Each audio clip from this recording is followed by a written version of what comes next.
Good afternoon and welcome to our information session about the Graduate Diploma of Applied Corporate Governance.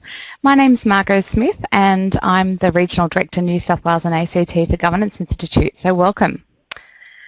This afternoon I have joining me Robin Bowley, who's the Course Director for Applied Corporate Law, and also Nicola Betteridge, who's Company Secretary at Boardroom Proprietary Limited. So you can see them on the cameras now, and Susan Tandy is also joining me, who's the Postgraduate Course Advisor. So we'll take you through a bit of a welcome and overview. Robin will tell you his perspective as a course director, and Nicola has recently undertaken the qualification, so she'll take us through a bit of her view of the world.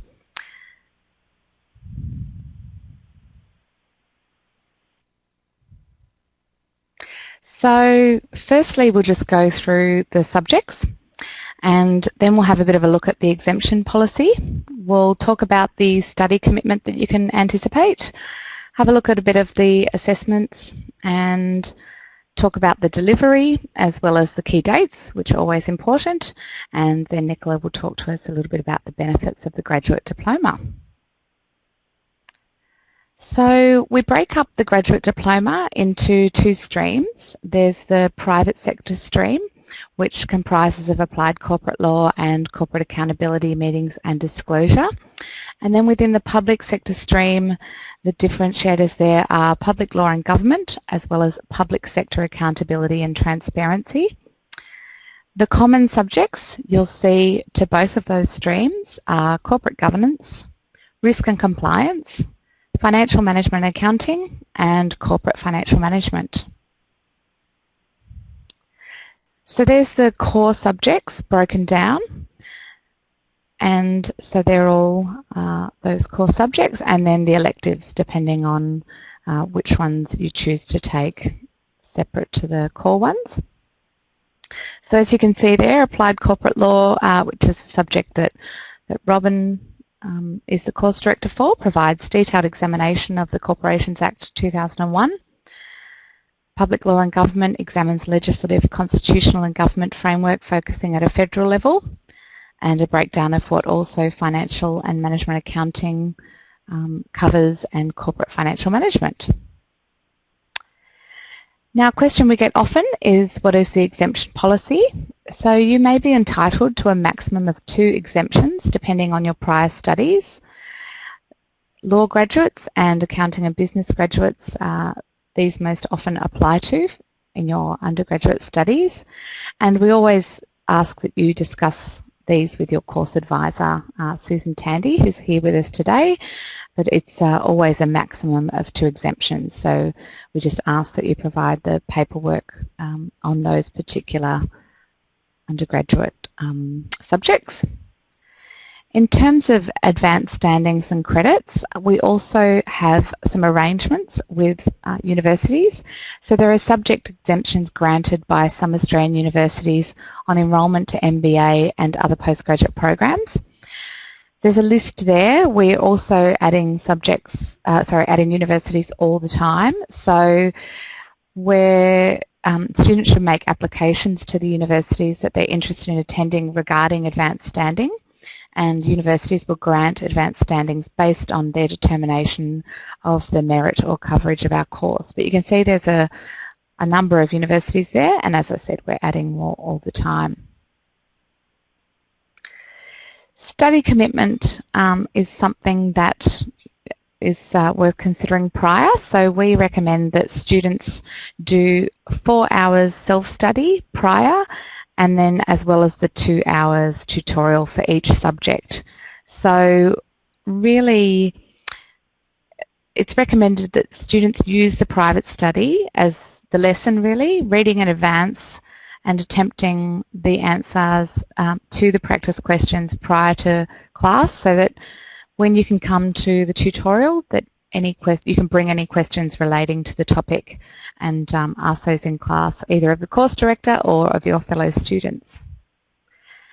Another question we often are asked are, how many subjects should students undertake in a semester? This is really up to the individual. So some students, depending on work and life commitments, might undertake one subject. Some might undertake two.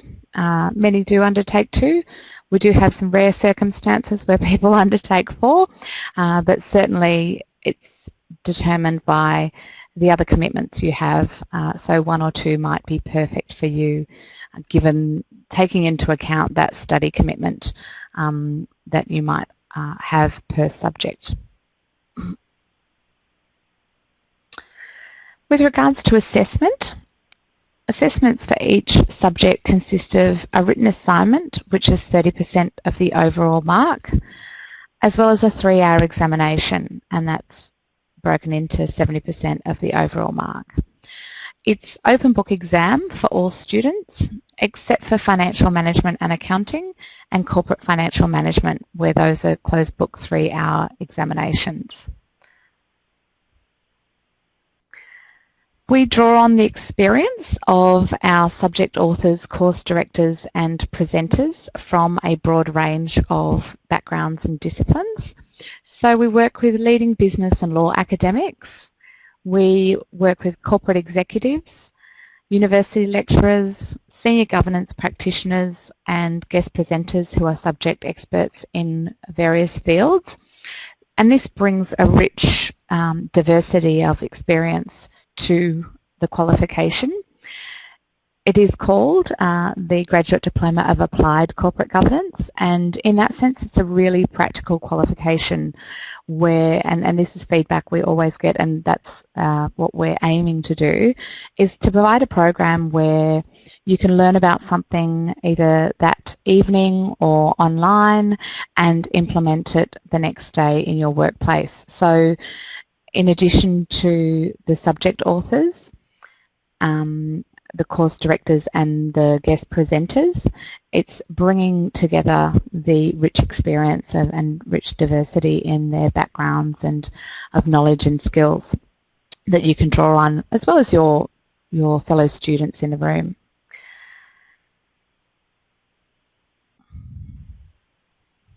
I now have one of those esteemed course directors with us here to talk a little bit more about the program, the course from his perspective. So I'll introduce Robin Bowley, who's the course director of Applied Corporate Law. Robin is currently lecturing in corporate law, securities regulation and insurance law at UTS Sydney. He was a lawyer with ASIC from 2005 to 2011, so has that really hands-on knowledge of ASIC. Robin has a Master of Laws, University of Sydney, a PhD from the University of Wollongong. He's completed the Graduate Diploma of Applied Corporate Governance himself.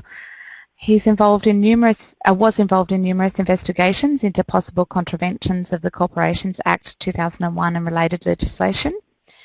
He's a member of the National Subject Advisory Committee for Corporate Governance and has been teaching with us since 2011. So Robin, if you could take us through from your perspective the Graduate Diploma of Applied Corporate Governance as a course director. Sure. Thank you for that, Margot, and welcome to everyone as well. The role of the course director in the Applied Corporate Law course is really to manage the overall course and to make sure that students understand the key building blocks about corporate law. The approach I always take is that a lot of people are working with the law and regulations on a day-to-day basis, and so what we really do in the course is just to really give you a bit more structure in terms of just understanding how the law applies to governance situations and to the regulation of companies and financial services more broadly. So it's a very, very hands-on type of course. We go over, because we get most of our students who do the Applied Corporate Law course, it is a very foundational course for the corporate governance program. And so what we do is we go over looking at how law is structured, how to actually address legal questions, which might raise questions about how the law applies in a certain situation. And so what we find is after people have actually done the course, even though they might not be law graduates, they're at least got a very good working knowledge of what law applies in a given situation, how to apply it to a problem question, and how to make good recommendations. And those skills are very handy for any governance professional to have. As Margot covered in the overview of the course, the Applied Corporate Law course is one of the ones which we recommend that students do first up, mainly because it really gives you the key building blocks. And from that basis, you can then go on and study other subjects such as corporate accountability, meetings and disclosure, corporate governance. But the Applied Corporate Law course is very much a building block for those later courses from there. We've got a number of guest presenters that come along, and they give a very good hands-on explanation of how the law applies in a given situation. And so we get people who are specialists in corporate insolvency, in meetings, and also in corporate fundraising, to name but a few. So that gives really brings to the course a very good practical approach. The course notes are very comprehensive. They're reviewed at least twice a year, and they've got a lot of very good problem-solving exercises. So you really come away from the course not only just with an idea about what the law is, but also with the skills of how to apply the law to given situations. We've also got some very good Learning Centre resources, so looking at study techniques, and I tape things at a very step-by-step approach. And we work quite a lot with other course directors, both in the online modules and also in other states, to make sure that we really keep revising the course as much as possible. And we're always available if students do have any particular topics they'd like to discuss, or any issues which they're raising during the course. And I'm more than happy to take questions from anyone after we get to the end here. So, thank you, Robin. Okay, so we'll take you through a few more of the logistics of the system. So, available to students is our online learning centre. So you can see there an example of the video summary recordings. So the video recordings are by course directors for all distance and tutorial students. And each recording is a helpful summary of individual modules in the subject. You can see there the online learning centre. So for example, there's an answer guide for one of the modules with a problem and answer. So all these rich resources available online for you. There's also an online classroom, so a discussion forum for Q&A with the other participants. And importantly, the key dates for the semester. So the semester 2 start date is Monday the 10th of August. The assignment due date is Tuesday the 6th of October. The exam date is Tuesday the 17th of November.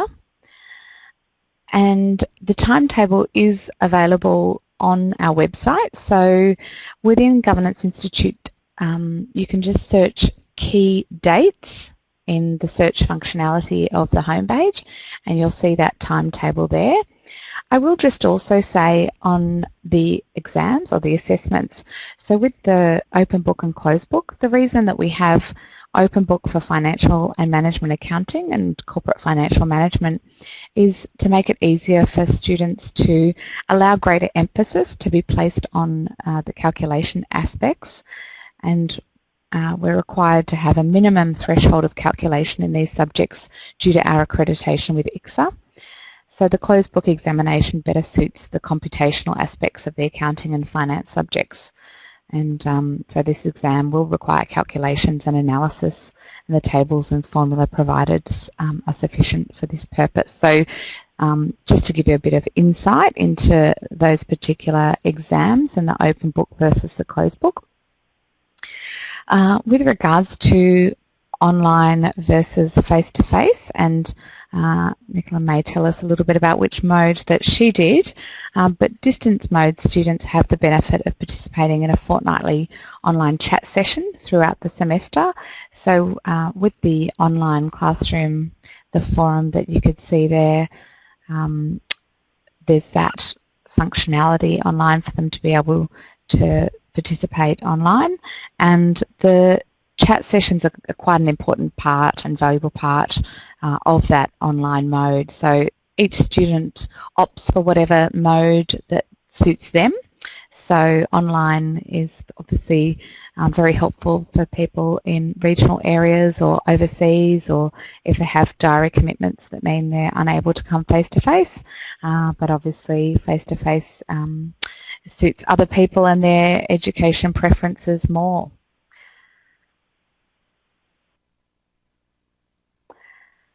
The benefits of the graduate diploma. So it is a highly recognised qualification. So speak to people in the governance sphere and they'll be well aware of the graduate diploma in applied corporate governance.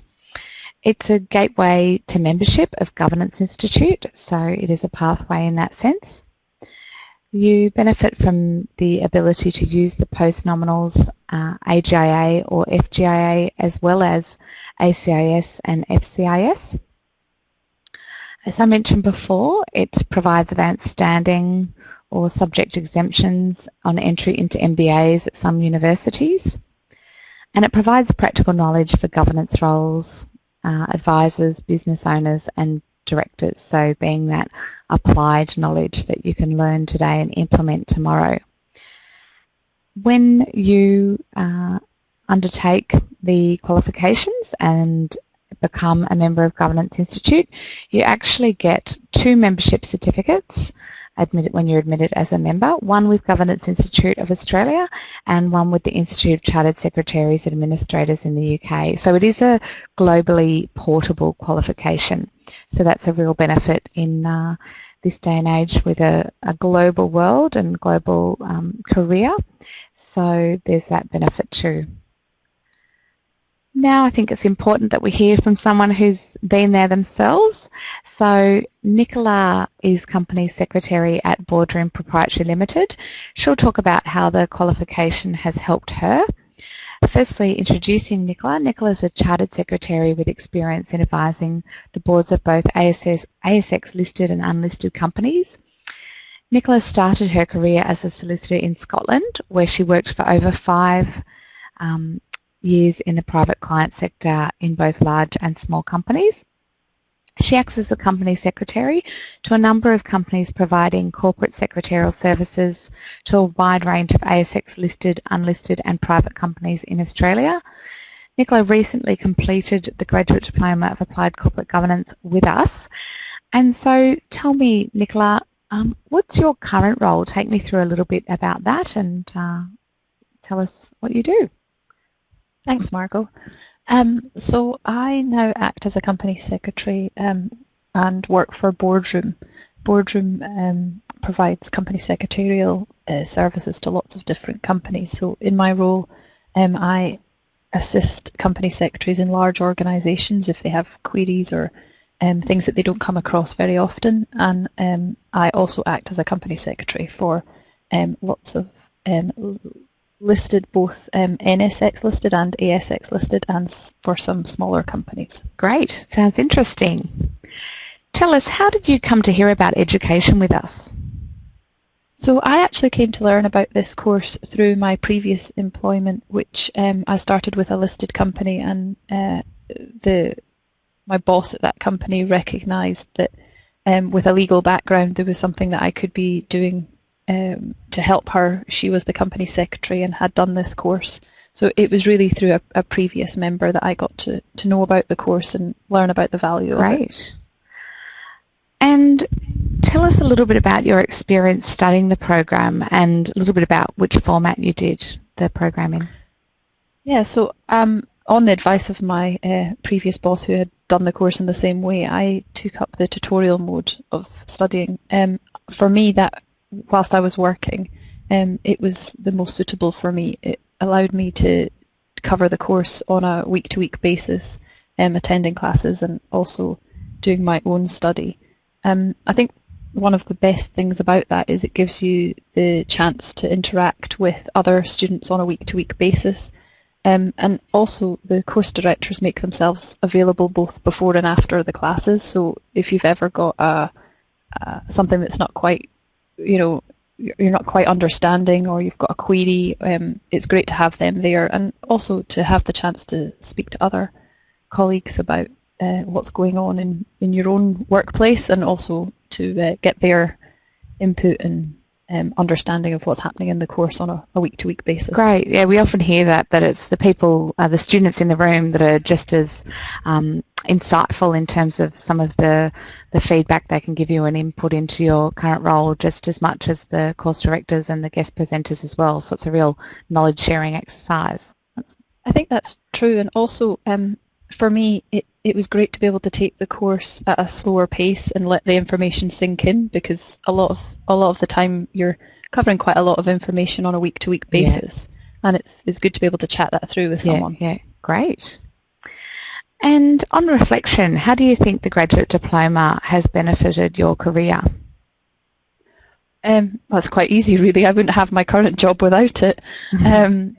Everyone in the company secretarial team at Boardroom has done this course or is going to do the course, or in fact has started it. So yeah, I know it was definitely a major factor when I was being interviewed for my current role. It's very important to them, and it's very important to the clients that we work with that we all have that recognised qualification. Great, so a bit of a competitive edge. Yeah, exactly. And I suppose that foundation of knowledge too. So you and I were talking before about all of those technical skills, the ASX requirements, the ASIC knowledge. That's the foundation, and then overlaying that with some of those more sophisticated skills as well. Even people who've perhaps worked in compliance or even worked in a company secretarial team or with a company secretary, the Governance Institute really gives you that foundation level. It's the only place where you can really learn everything that you need to know about the ASX and ASIC. Yeah. It's very practical in what it teaches you, so it's a good thing. Great, thank you. And I mean, from your personal opinion, what skills or knowledge do you think the governance practitioner of the future might need? Well, this really links back to what we just spoke about. It's the technical knowledge. It's not just understanding the Corporations Act. You've got to understand the ASX listing rules, in my case the NSX listing rules, and those technical skills, knowing how to find an answer, knowing where you need to look. And the other thing, of course, is this is an evolving area. There's always new things coming out. The listing rules are constantly being revised, case laws changing. So, knowing where to go to get the answer is a really important feature. You're equipped with that knowledge, the how to. And I think you said earlier, Margot, this is a very practical course, and that's the best thing I would say from the course, is that it teaches you how to apply what you know. Yeah, absolutely. Wonderful. Okay, so that brings us to the question and answer session. I see that we've got a question there from Jan. So Jan's asked when the course material will be sent to those studying by distance. Hi Jan, Susan here. Look, if we enroll like in the next few days, the materials will be delivered in about 5 days after that. So depending on when we receive your enrolment, about 5 to 7 working days after that. Okay. Any other questions for either Robin or Nicola or Susan or myself?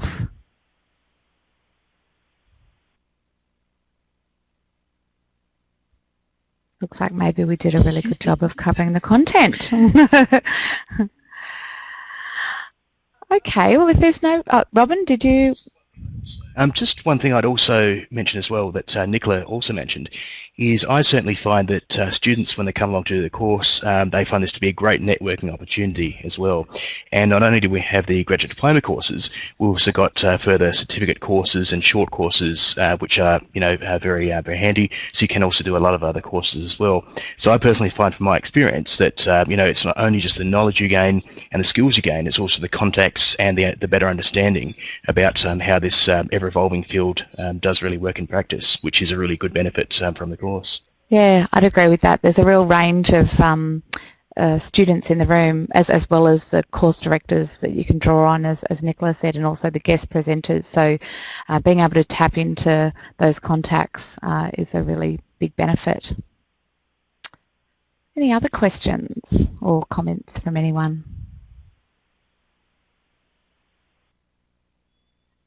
No? Okay, well, thank you everyone for your attention this afternoon, your participation. If you have any other questions at all, we can all make ourselves available for any queries that you might have, so send them through to Susan. Semester 2 commences soon. The start date is 10th of August, so we would obviously encourage you to enrol now. Materials from previous semesters are available already, and Susan has let you know when the new materials will be available. So thank you so much for your participation, and we look forward to seeing you soon.